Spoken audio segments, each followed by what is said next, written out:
This build is the most fun I've had in a decade. I'd trade my wife, kids, house, and everything I own just to play it 10 minutes longer.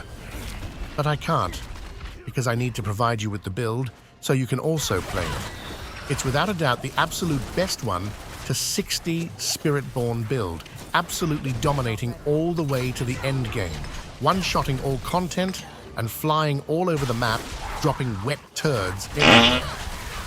You can use it for any difficulty you want, normal to penitent. Personally, I leveled up on expert because that's the type of guy I am.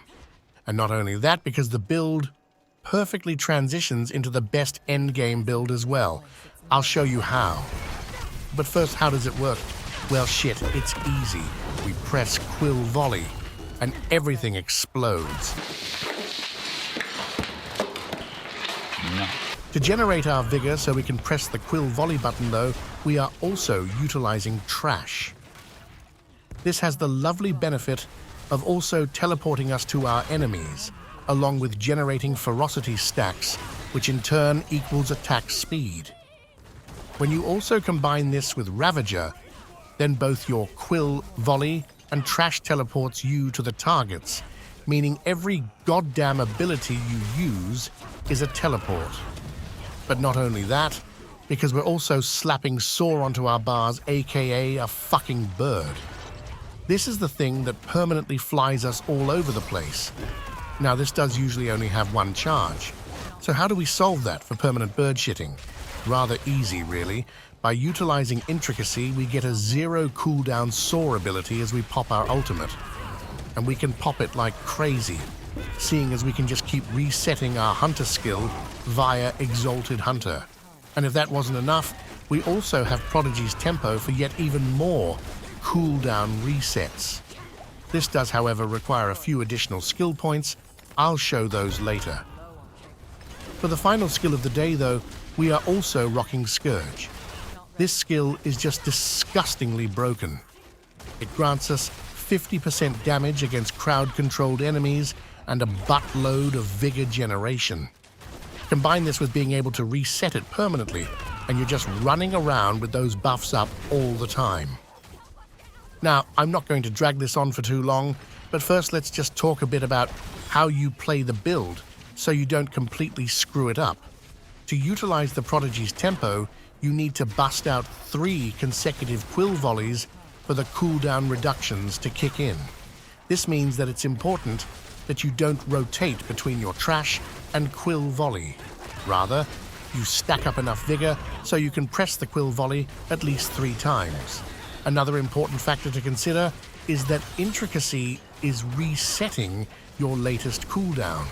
This means that to fly all over the map, you need to use Soar before you bust out your ultimate.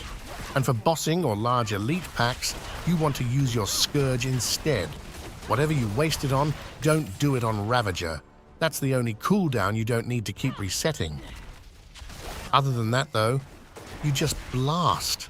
A few trash, followed by pressing Scourge and Ravager. You'll bust out at least 3 quill volleys and then rotate. And whenever you want to drop a turd somewhere, you pop your Soar. Easy, huh? Damn right. Let's head for the planner now and check what gear and aspects you're looking for. Now, this is important. You don't need a single aspect or gear piece for this build. I leveled up with just some shitty gear I found in the campaign, but there are 2 aspects that I definitely think are worth picking up along the way in the Nahantu dungeons. Namely, Unyielding Hits and Rebounding Aspect. The reason these are on your jewelry is because you won't have to replace them at all while leveling up. So just slap them on and keep them for the rest of the journey. To find them, you go to the Codex and Power to search for them.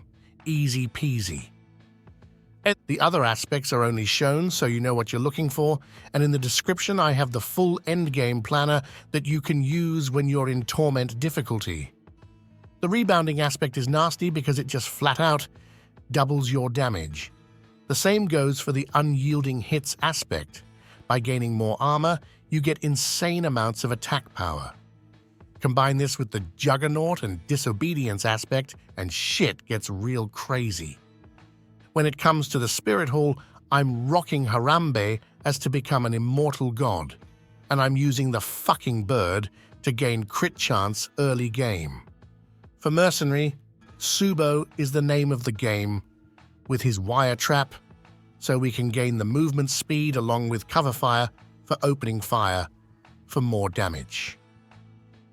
But honestly, man, you can use whatever mercenary you prefer. Rahir is also another great mercenary to use. Currently, I have him as reinforcement.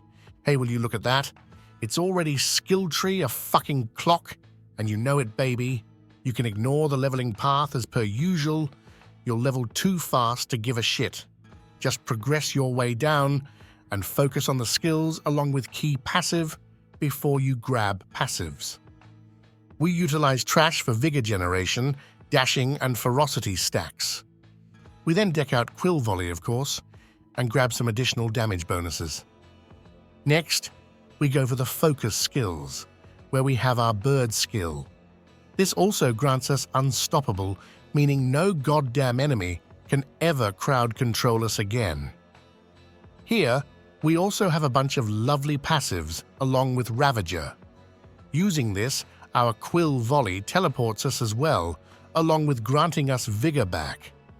If you want to swap out any skills and try something else, then you can definitely swap this one out for more damage or damage reduction. I'm just using what worked best for me. After that, we go for more defensive passives and pick up Scourge. This skill poisons enemies and crowd controls them, which we gain a damage bonus from. And as you know, we can keep resetting this bad boy, and in turn keep up the damage bonus at all times. It also generates a buttload of vigor, allowing us to spam that Quill Volley button real good. In the potency skills, all we can grab is simply passives. More damage good, so we grab that. Unfortunately, we can't get easy access to knockdowns, so we're skipping this massive multiplier. If you get the Vortex rune, however, then you can slap that on, pick these passives, and also grab the Vortex knockdown. Next, we have the ultimates. The Hunter is just godly, granting us damage, ferocity stacks, and cooldown resets. It's also a mobility skill, as to get fast as fuckboy. And we also need an ultimate for all of these passives. Other than just granting us damage and healing, Spiritual Attunement is insanely important as it allows us to cast Quill Volley 3 times in a row for our key passive. Without it, you'd run out of vigor after 2 casts in the early game. Intricacy is another passive we've talked about, resetting our cooldowns. And finally, the key passive, of course. Using this, we gain a substantial amount of cooldown resets, making us insanely agile while leveling and blasting the mid-game. Adaptive strikes and vital strikes are also decent. Feel free to experiment if you want. Great job, friends. Now I just want to quickly show you what you can play in the endgame. There are 2 builds that are simply best. One is the same as this build, just with endgame items, and I'll be linking this one in the description. Here you'll find all the gear priorities, aspects, uniques, and also the full paragons that you can use.